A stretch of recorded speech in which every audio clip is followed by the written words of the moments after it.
C'est au siège du MEDEF que les partenaires sociaux ont débuté les négociations pour l'Agirc-Arrco. Autour d'une table, syndicats et patronat vont tenter de s'accorder pour sauver les retraites complémentaires du privé. Le problème est simple, avec un déficit estimé à... T'as vu? Ils disent que ça va mal à l'Agirc-Arrco. Certains parlent même de faillite des régimes de retraite complémentaires. On est mal. On est très très mal. Il faut impérativement reculer l'âge de départ à la retraite. À l'image des autres régimes de retraite, l'Arco et l'Agirc font face à un déséquilibre démographique. Pour payer une partie des pensions, ils en sont à puiser dans leurs réserves. Le problème, c'est que ce bas de laine va être épuisé en 2027 pour l'Arco et dès 2018 pour l'Agirc. Qu'est-ce qui va se passer après? Est-ce que les régimes de retraite complémentaires peuvent faire faillite? Nous allons poser la question à un expert.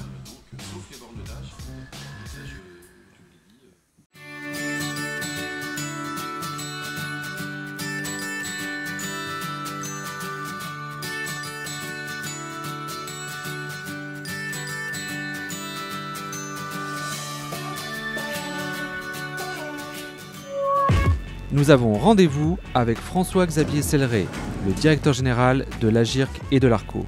L'Arco, c'est le régime de retraite complémentaire des cadres et des non-cadres.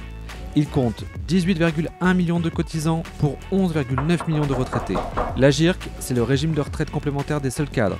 Il compte 4 millions de cotisants pour 2,7 millions de retraités. Bonjour, bienvenue à l'Agirc-Arrco. On lit que les régimes complémentaires Agirc et Arco sont en faillite. Est-ce que c'est vrai? Les régimes Agirc et Arco sont des régimes par répartition. Qu'est-ce que ça veut dire? Ça veut dire qu'ils sont financés par les cotisations des entreprises et des salariés. Et grâce à ces cotisations, nous payons les retraites d'aujourd'hui. Et donc, un régime par répartition, mécaniquement, ça ne peut pas faire faillite. Ce qui est vrai aussi, c'est que pendant 10 ans, les régimes Agirc et Arco ont, grâce à leurs excédents, accumulé des réserves. Et ce qui est vrai aussi, c'est que depuis 5 ans, nous sommes en déficit. Mais grâce aux réserves que nous avons accumulées pendant 10 ans, nous payons aujourd'hui les retraites et nous pouvons les payer pendant encore de nombreuses années. C'est la raison pour laquelle on ne peut pas dire qu'ils sont en faillite. On parle beaucoup des déficits des régimes complémentaires et peu du déficit du régime général de base. Pourquoi, selon vous? D'une part, peut-être parce qu'on s'est moins intéressé à nous par le passé. D'autre part aussi parce que nous n'avons pas un euro de dette. Et ça, c'est la caractéristique de notre régime paritaire. Il a au contraire des réserves. Et aujourd'hui, il fait tout pour ne jamais avoir à produire un euro de dette. Le deuxième élément, c'est que nos régimes aujourd'hui, ils essayent de s'améliorer, d'offrir le meilleur service au meilleur prix à leurs assurés.